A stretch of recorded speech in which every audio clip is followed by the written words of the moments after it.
The way they draft, the way they organize the game, the way they move together, and of course they have the individual skill to back it up. Especially, I think a player that a lot of people put focus on is, of course, Resolution is widely regarded as the best mid laner in the CIS scene. And then you've got Aloha Dance, who I think has really stepped up his game on key heroes. For example, his Rubik, and I think he also plays the Wyvern. They're just a really solid team. This tournament, I think they just came off on the wrong foot in the start. It didn't work out.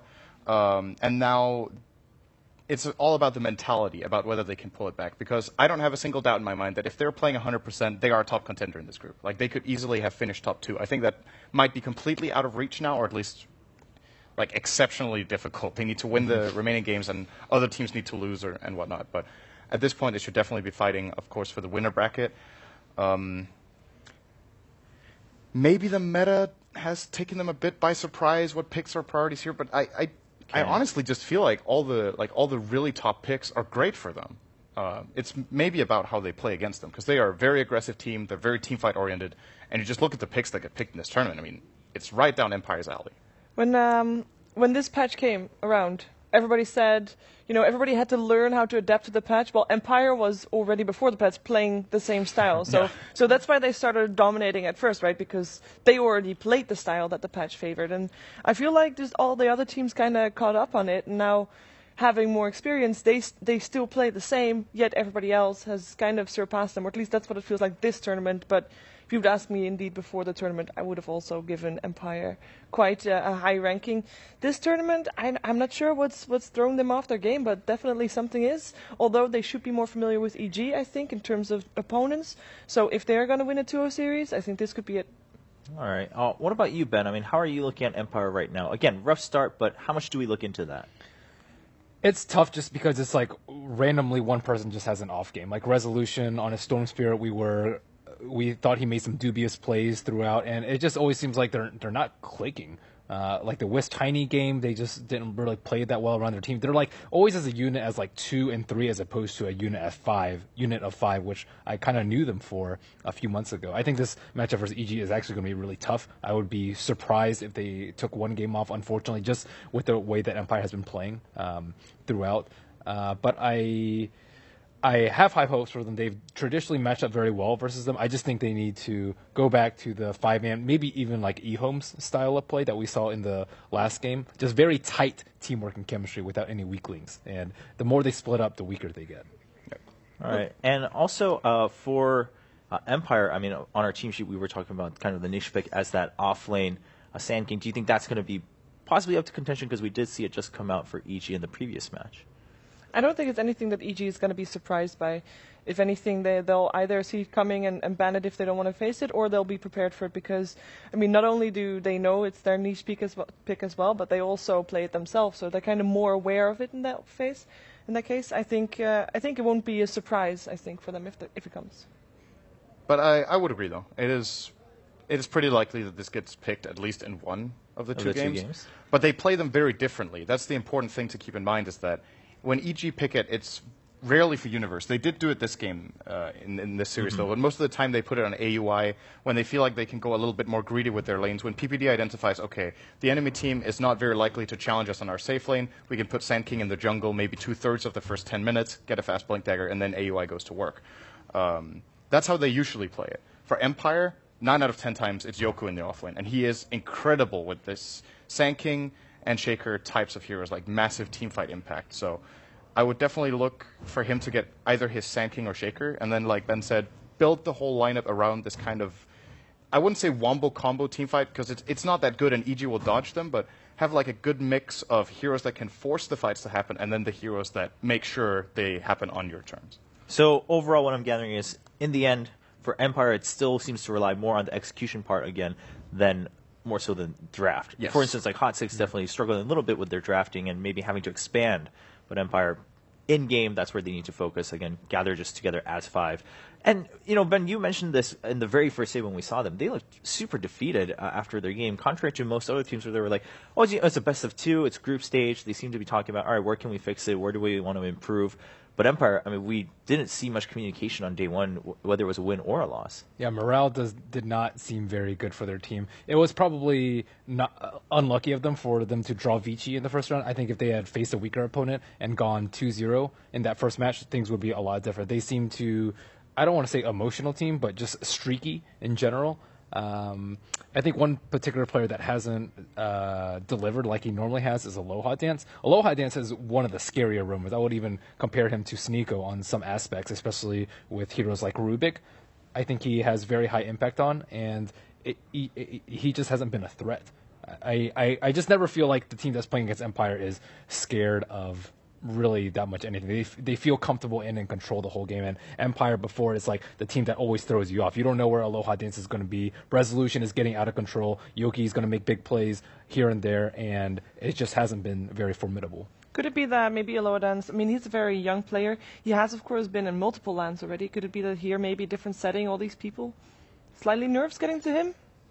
Is that a valid option? I don't know from a player perspective if that actually would affect him, because once he turns the game on, I think what seems more likely than him being just nervous in the setting is that they start getting nervous with each other. Like, if they can, if their chemistry and their understanding and their calls are the same as they used to be, because they've had a couple of questionable losses, and then it's very easy if in a couple of games you make some mistakes that you're like, we never make these mistakes, what's going on? Then when you start play calling in the following games, you're starting to doubt yourself. And it's one thing to doubt yourself, but when you start doubting each other, that's when it gets really bad. Right. And judging from how they've been communicating after the games, when the game is over, it seems like the team isn't as tight as it used to be in terms of personalities and just overall communication. If that transfers into the game, that could be where things are just going wrong.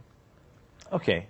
Ben, what do you think about that? The outside factors, which do you think is affecting Empire more? Or, of course, we can't tell for sure, right? We're not in there with them. This is Dota. This is a 5v5 game with play by humans. They aren't Dota robots, Dota machines that play Dota all day, as some people might think. But, again, they're young people. We don't know them too well personally, but yeah, judging from what we've seen, even from them walking around and just chatting with each other, they don't seem in high spirits. And I don't exactly know why. I think they had like a couple of losses in like late June, early July, which most teams take off, by the way. That might have affected them. It's like, oh, we shouldn't have lost the Fago Squadron or something like that. But I do agree with Sin. It seems like a trust issue in between teammates that has led to this subpar performance.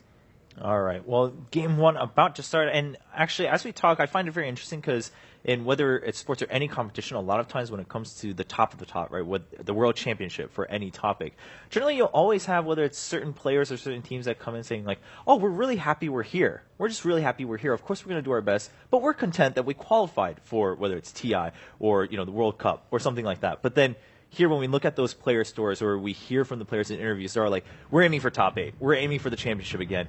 Every team here comes super determined at TI, and of course, that's why we're getting all these great matches. But personally, I find that very interesting, and of course, it makes for a great show for all the fans watching at home. But for now, let's go into game number 1 between Empire and EG. Yeah, we're already not going to be able to deal with the silent gyrocopter, which I really like seeing him on. It actually, when Gyrocopter a couple of patches ago, like 2 years ago, was Gyrocopter Lifestealer all the time. It was Silent that played only Gyrocopter the whole time. So I'm kind of sad. He's like one of the ones that is extra nice seeing the Gyrocopter on. Yeah, he did have it a couple of games in this tournament. I remember at least one Ben and I saw, and there were a couple of moments with Silent. What are you doing? Oh, Disruptor ban. Oh wow, that's really, that's really that is. Disruptor ban in the first phase. Very uncharacteristic as well from him. I can't remember what the opponent was, but it was a very memorable game where he's on his gyro, bottom tier 2, they are dire, and he just runs past the tower and gets killed. I can't remember who the opponent was. Maybe you remember them. If you don't, that's understandable. But he's had a couple of plays that are uncharacteristic, just weird mistakes, and as Ben said, if someone has an off game that they don't usually do, of course it affects the game. But if all of them play at like 80%, that's huge, right? Then there's no one to pick the team up if everyone is not playing at their best. So I think targeting this ban on Silent, where, you know, even if he has had...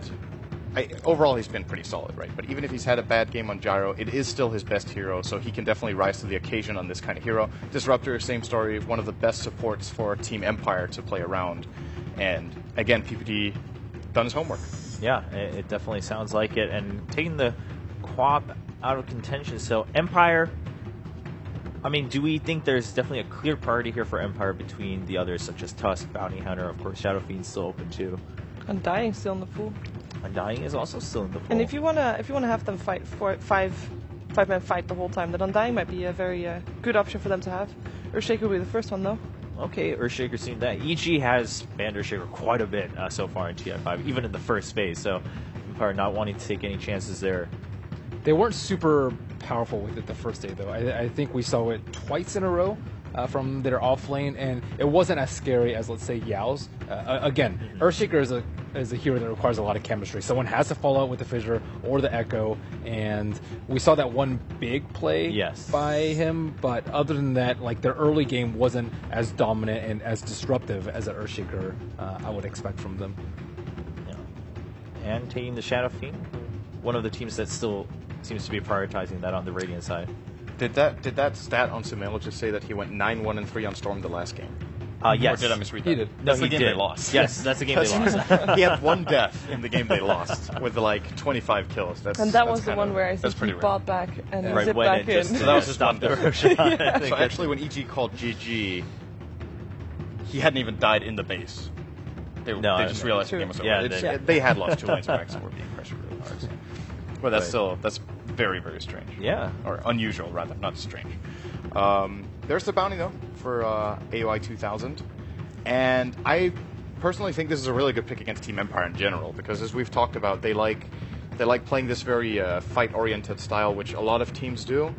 But most of the time when it comes to Empire, they trade.